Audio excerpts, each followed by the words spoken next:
Are you ready? Yes. Well, this better be good. Well, I was asked to do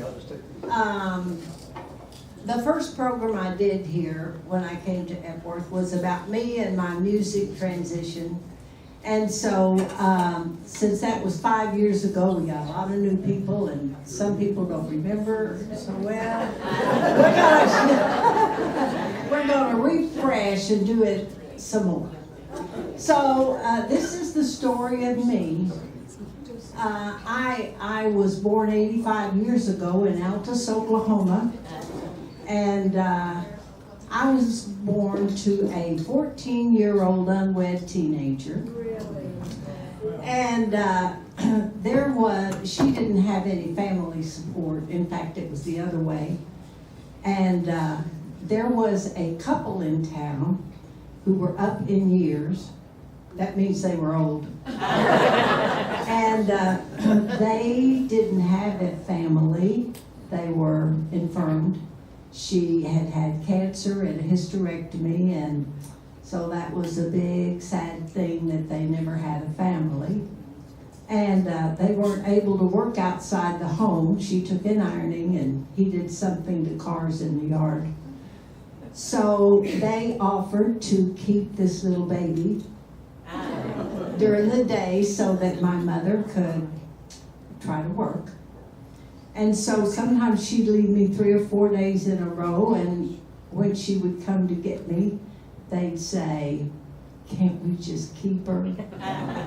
So when I was 9 months old, my little mother had run out of options, and she said yes, and they signed some paperwork, and I was adopted.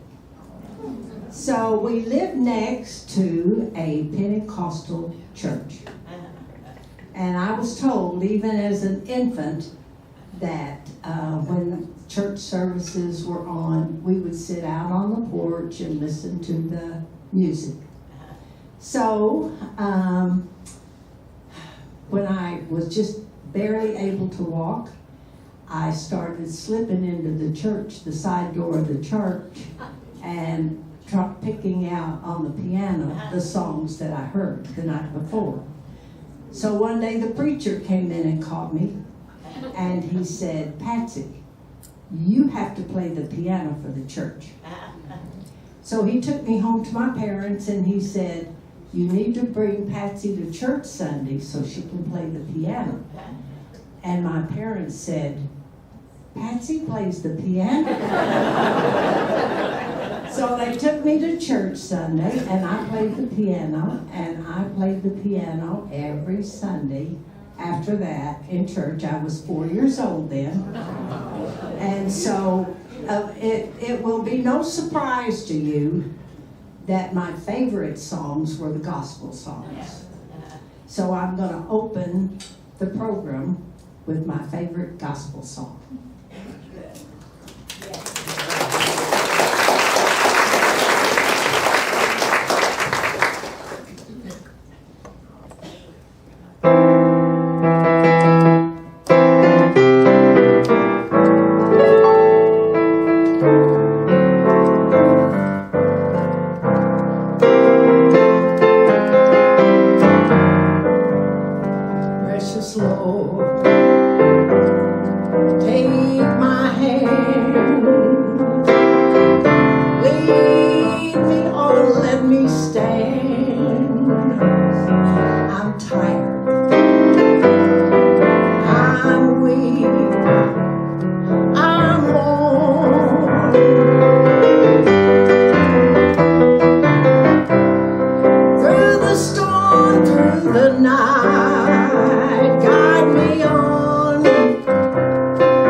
When my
precious Lord, and lead me home.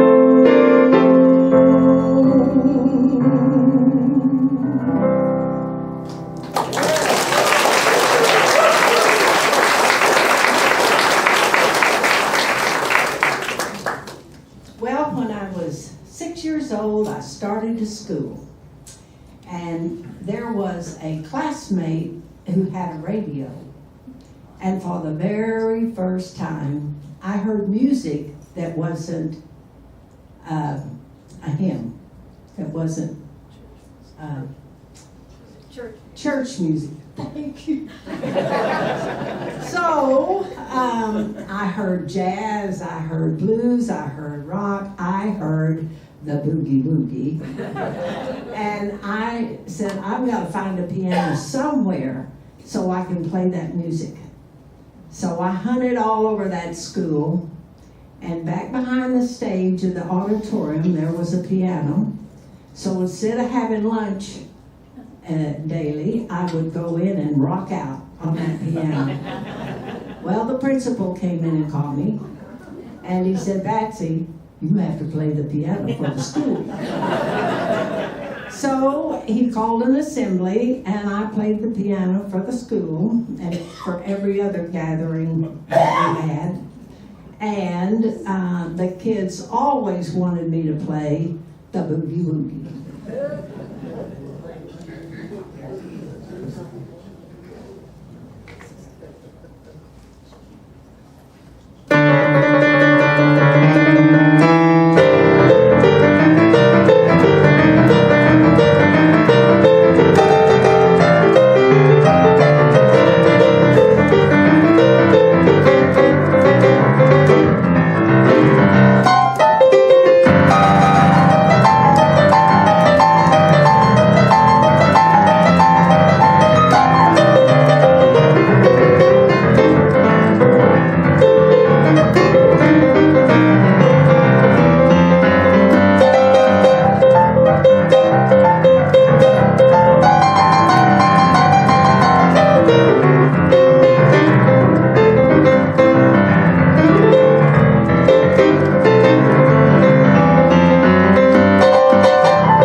Junior high, I got a call from Wichita Falls, Texas television station, and they had heard of me and they wanted to know that I want to be on TV.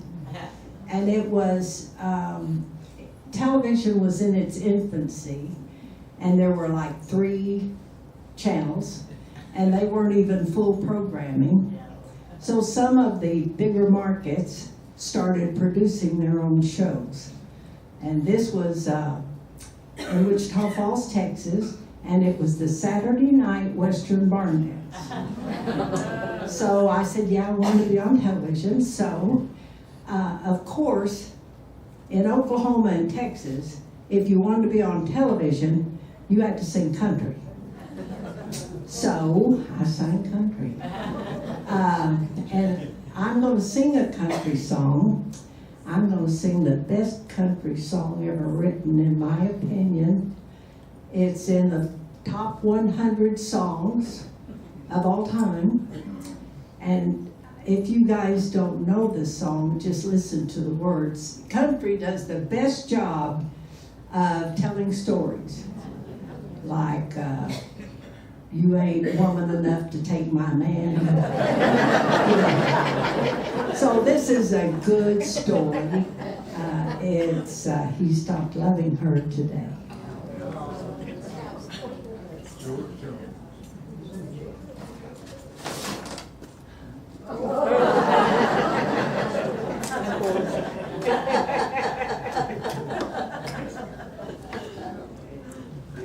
She did. Have to have some water.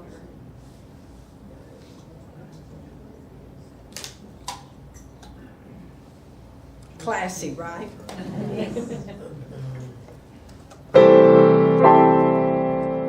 He said, I love you till I die. She said, you'll forget in time. As the years went slowly by, she still preyed upon his mind. He had her picture on the wall. Went half crazy now and then. He kept hoping through it all she'd come back again. He stopped loving her today. They put a wreath on his door.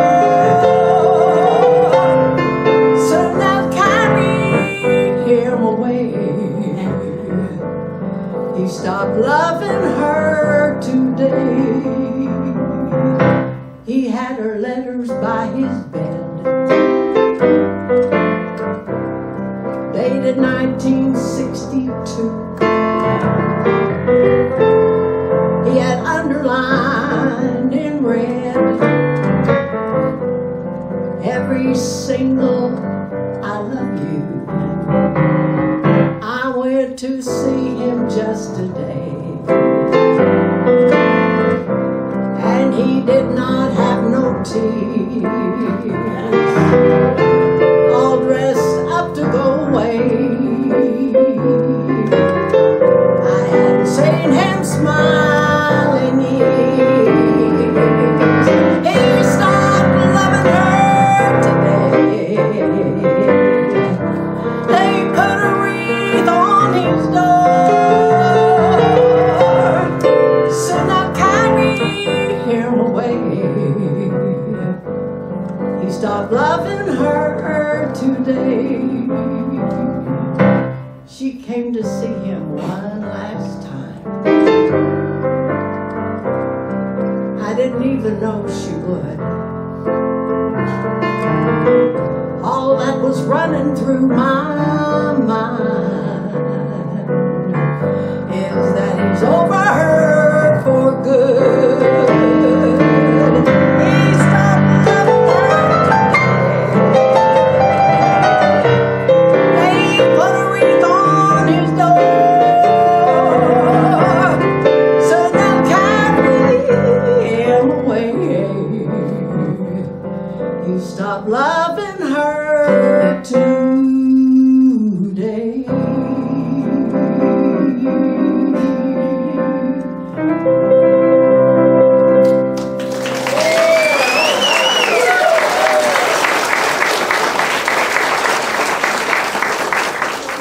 While we're in country, we may as well do the song that is probably the most recognized and the most requested, and that'd be Crazy.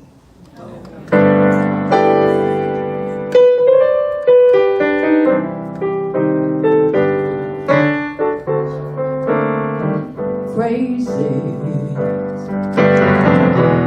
crazy for feeling so lonely. I'm crazy, crazy for feeling so blue. Crazy for thinking that you want me only. Then someday you'd leave me for somebody new. Worry, why should I let myself worry?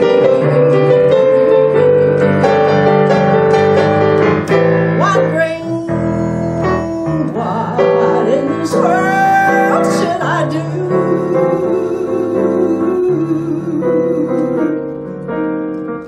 Crazy for thinking that my love could hold you. I'm crazy for crying, crazy for trying, and I'm crazy for loving you.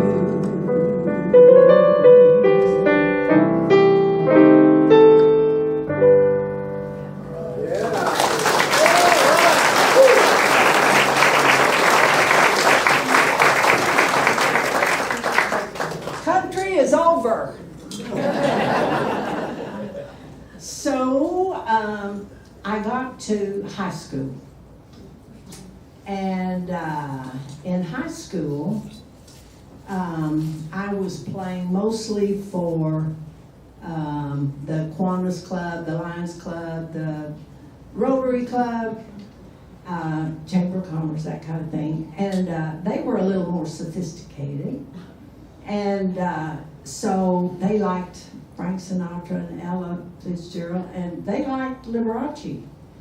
And being an ear musician, I just, whatever anybody, when they did something really good, I stole it. So I did, from Liberace, I learned it doesn't matter what you play, as long as you hit every key and you look good doing it.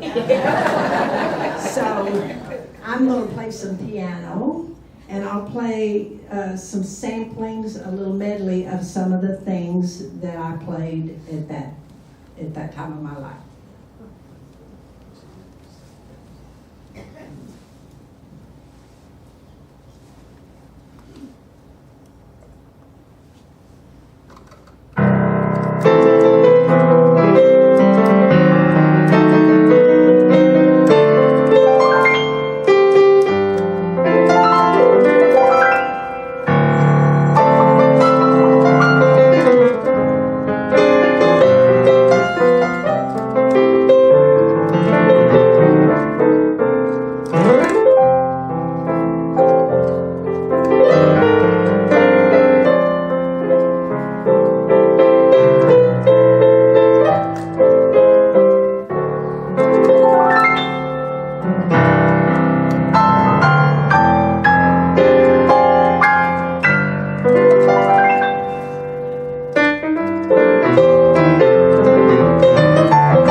And then along came Elvis and rock and roll.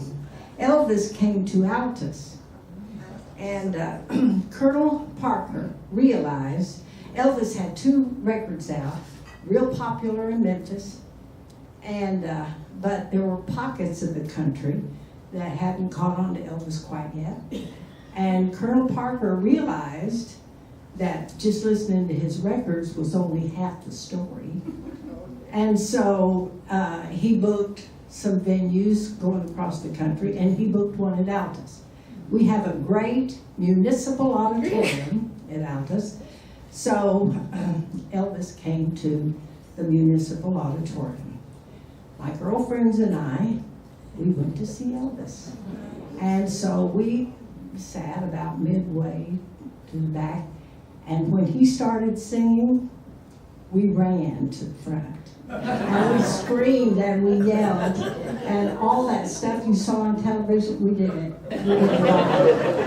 And so after Elvis, after his show, we went backstage to meet Elvis.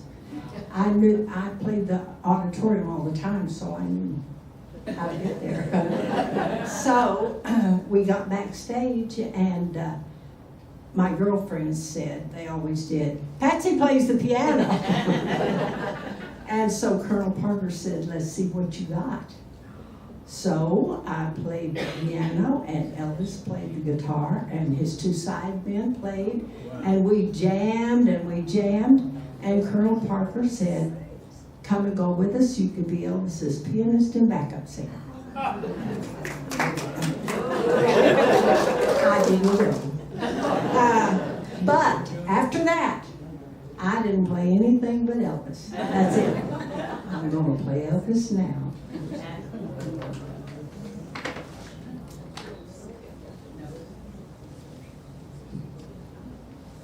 All right.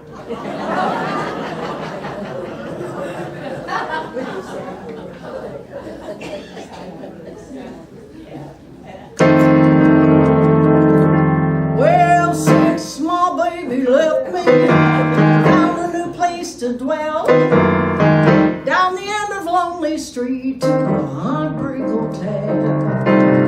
I'll be so lonely, baby, gonna make you so lonely.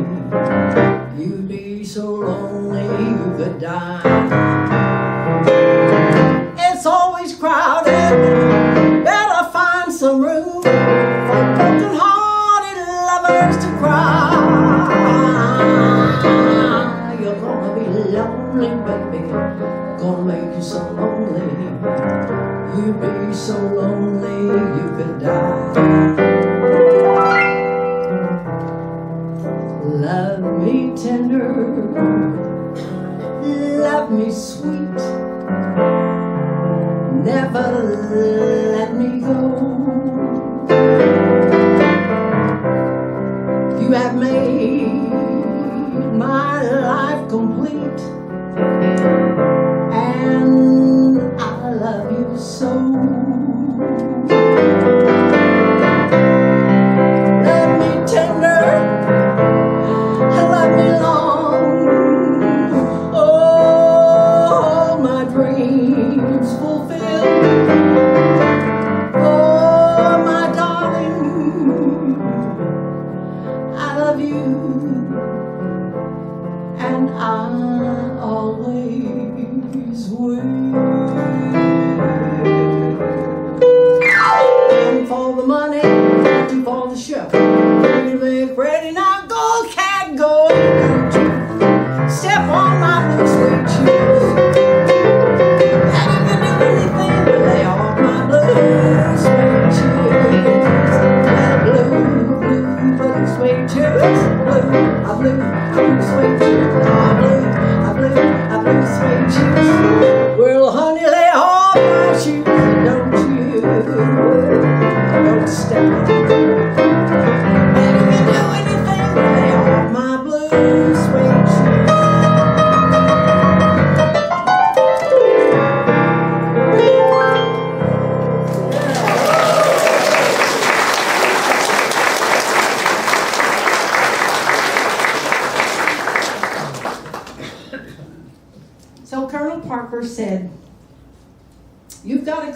in show business, but you got to get out of Altus. He said you have to go to a big city where they've got a lot of venues for you to play. They've got, lots of television stations, lots of radio stations, corporate headquarters, country clubs, things like that, and you need to get an agent. So, after graduation, my friend and I, we headed to Oklahoma City to the State Employment Office. Sidebar here. When I started high school, my teacher said, Patsy, are you going to go to college? And I said, heavens no. I have to have a paycheck. And she said, well, music is very unpredictable. So I'm going to prepare you to get a job the day after you graduate. So naturally, it was clerical, but she put me in every clerical class and any peripheral classes that would benefit me. And I typed in shorthand, all that stuff. And I took to business like I took to music. Nobody ever beat me typing. And I could take dictation as fast as you could talk, and I could add 2 columns of figures in my head. So when we got to the state employment office, there were jobs posted all around, and they gave tests. The lady tested us. And they tested your typing, all of your clerical skills and your aptitude, and I think a little IQ test. But at any rate, afterwards she said to my girlfriend, these 3 jobs are ideal for you, your skill level, and your aptitude, that you should apply for one, or you can apply for all and see what happens. But these are the 3 I recommend for you. And then she said to me, take your pick. You can apply for any of them, just take your pick. I don't recommend that one. And I said, what's wrong with that one? And she said, I had some MBAs apply for that. I don't think you'll have a shot. I said, that's the one. Well, I got that job. And so it was a really good job.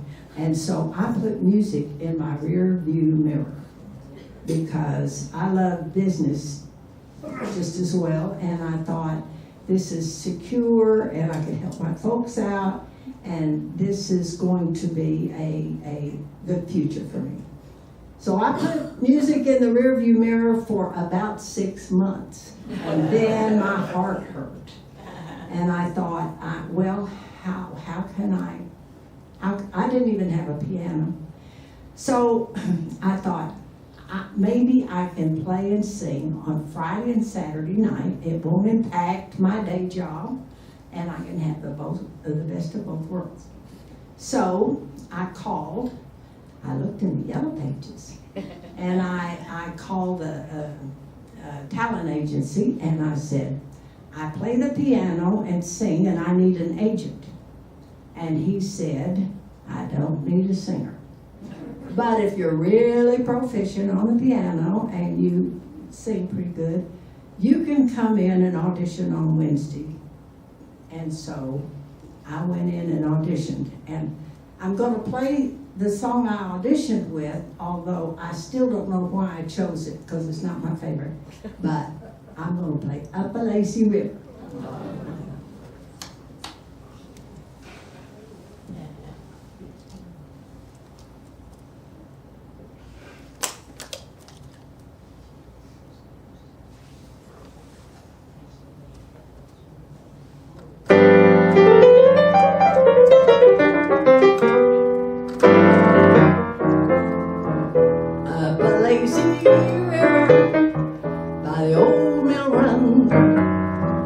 Lazy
river where the robin song waits the morning, where we can loaf along, well, blue skies up above.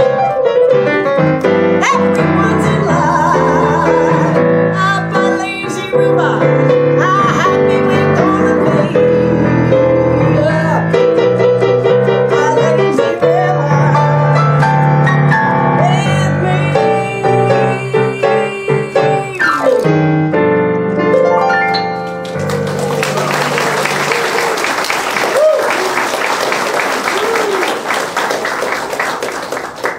He said, well, you got it. He said, but I'm not sure what it is, and I'm not sure what we're going to do with it.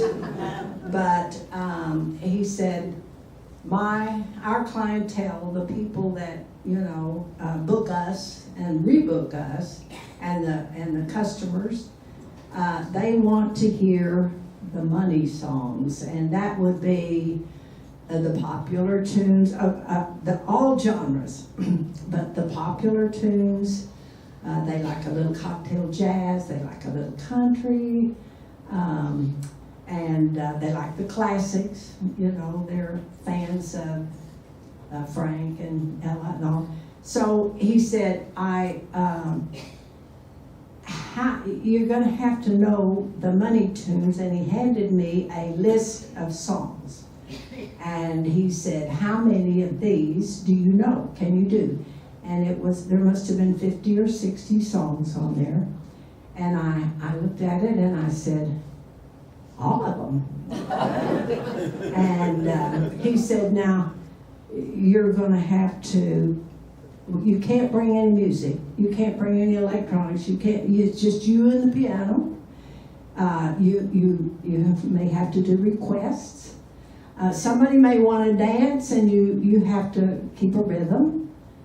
Somebody may want to sing, and you might have to lower a key. How do you feel about it? Can you do that? And I said, of course. And so I was booked that weekend, and so I'm going to play a few songs that I played at that stage, professional.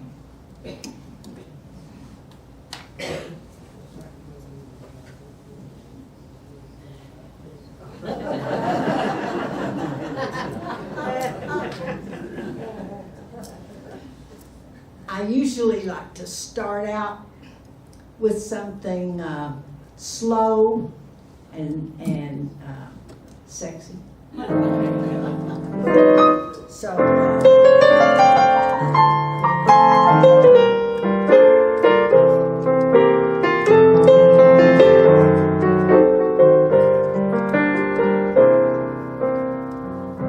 Fish gotta swim, birds gotta fly. Do you know this song?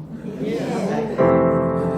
I got to love one man till I die, and I can't help loving that man of mine.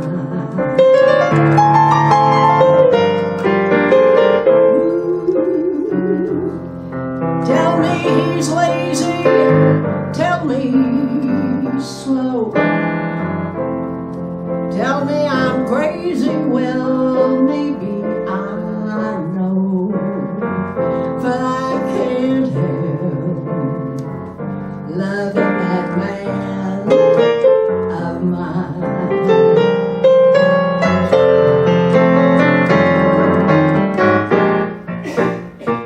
When he goes away, that's a rainy day,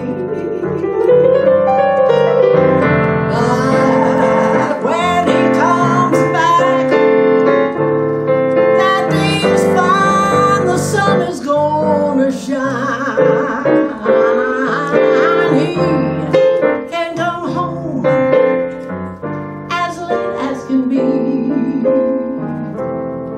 home without him ain't no home for me, and I can't help loving that man of but mine.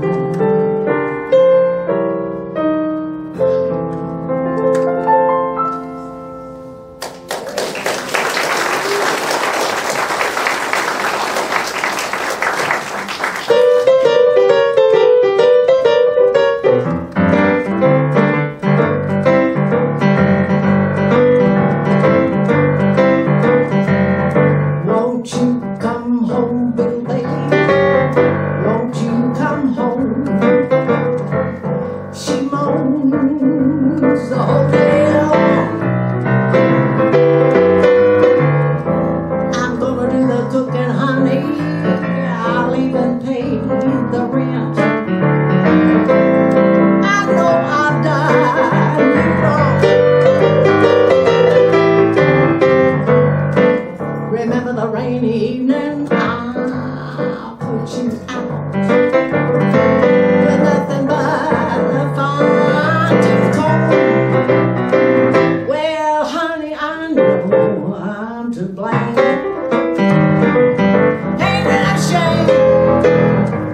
Bill Bailey, won't you please come?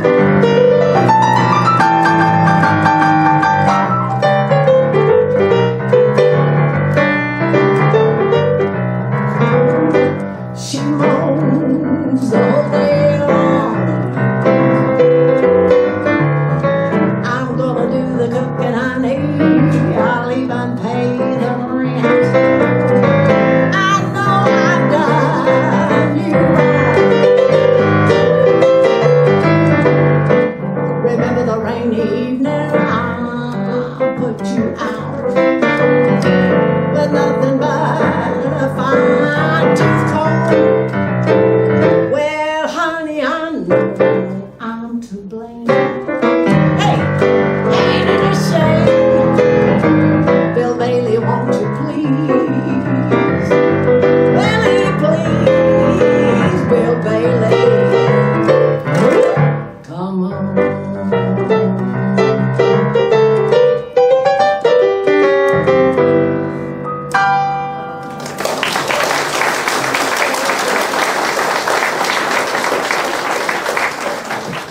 That was so much cuter when I was 20.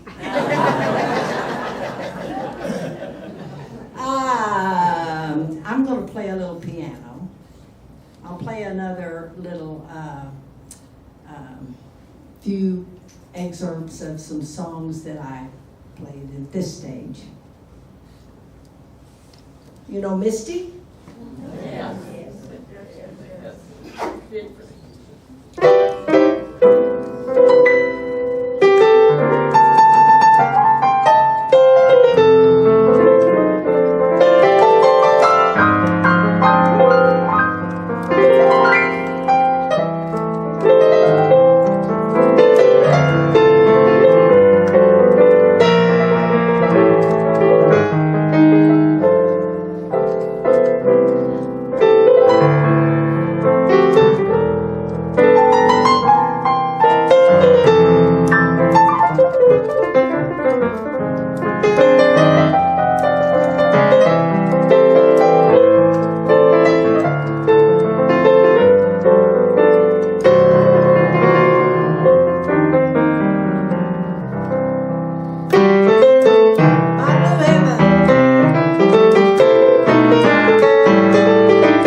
Take my lips, I never use them. Take my arms, I want to lose them. Hand me your goodbye, left me with eyes that cry. Now how can I go on, dear, without you? You took the part that once was my heart, so why not take all of me?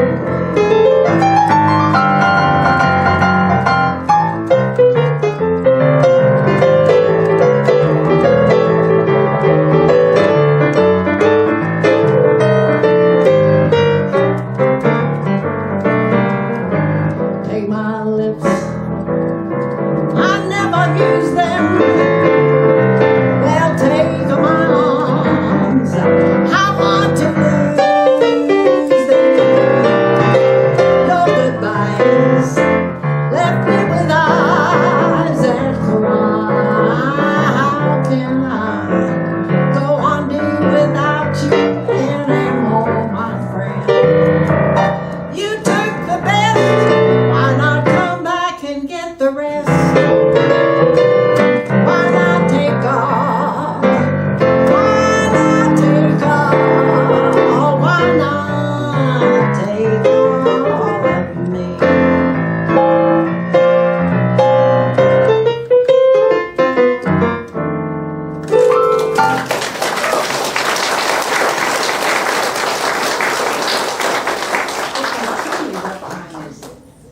It's 7:20.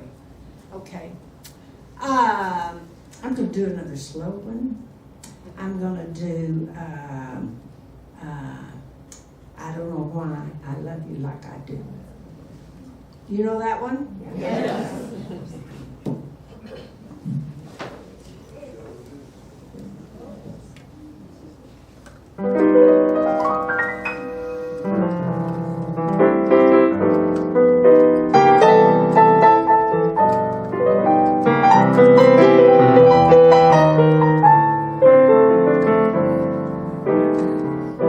I don't know why I love you like I do.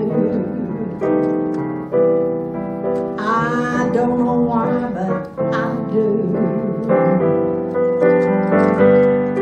I don't know why you thrill me like you do. I don't know why, but you do. Never seem to want my romancing. The only time you hold me is when we're dancing. I don't know why I love you like I do. I don't know why, but I do.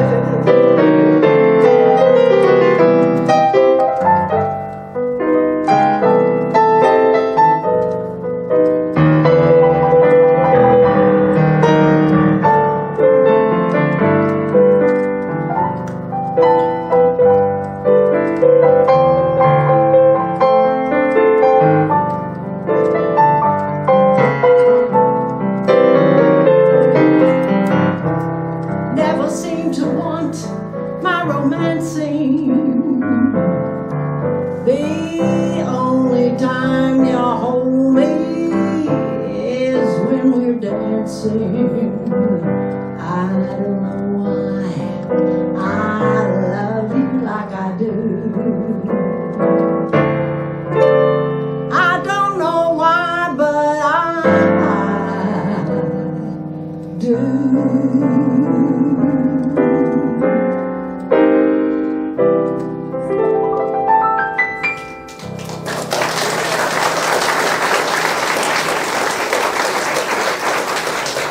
I want to tell you a couple. First of all, I want to say, most of you know I have glaucoma and it's pretty much taken my vision out. So if if I pass you in the hall and I don't say hi, it's because I don't see you. And so you need to get in my face or something because I don't want to be ignored.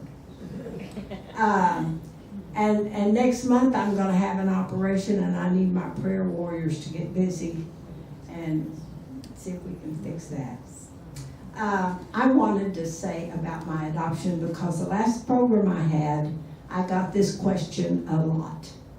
And they said, did it ever bother you that you were adopted, or did anybody ever say anything to you, or did you feel different, or was there anything about adoption? And so when I started to school, like right off the bat, this little girl said, "You're adopted." And so my mother had prepared me for that very, very well.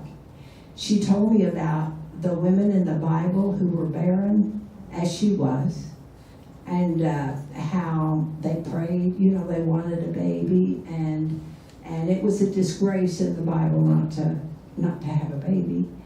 And but when God gave them a baby, and when God gave them a baby, it was a very special baby. It was Samson, biblical scholars, I'm done. But at any rate, so when I got through with her, she thought she was a dud because she hadn't been adopted. And the other question I got asked a lot is, did I ever meet my biological mother? And I did. My husband asked me one day, would you like to meet your biological mother? And I said I had not given it any thought. And my foster parents had been dead for years. And he said, well, I think if you don't meet her, that she'll pass on and you'll wish you had and you won't have an opportunity. I thought about it and I thought that's probably right. So I said, I think I would like to. And he said, I know where she is, I'll take you to her. So he took me to New Orleans, Louisiana, where she was, and she didn't want to turn her life upside down or anything, and that's fine. That wasn't what I wanted. But I think it was more cathartic for her than it was for me, because I got to tell her how grateful I was that she took me to term, how grateful I was for life. And the opportunity to have life everlasting. And 20 years later, she called me from her deathbed and she said, I want you to know that you are the single greatest achievement of my life. So that.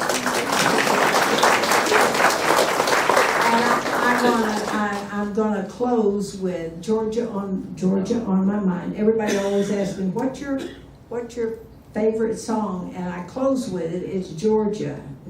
It's my alarm. So but before I close, I want to thank all of my friends. I know how hard it was for some of you to get up here, and I just am so honored and so pleased. You've given me so much joy. And I just want to thank you for that. And this is my last hurrah. Vocal cords don't last 85 years. And neither do the fingers. So, but at any rate, we're going to close with Georgia on My Mind.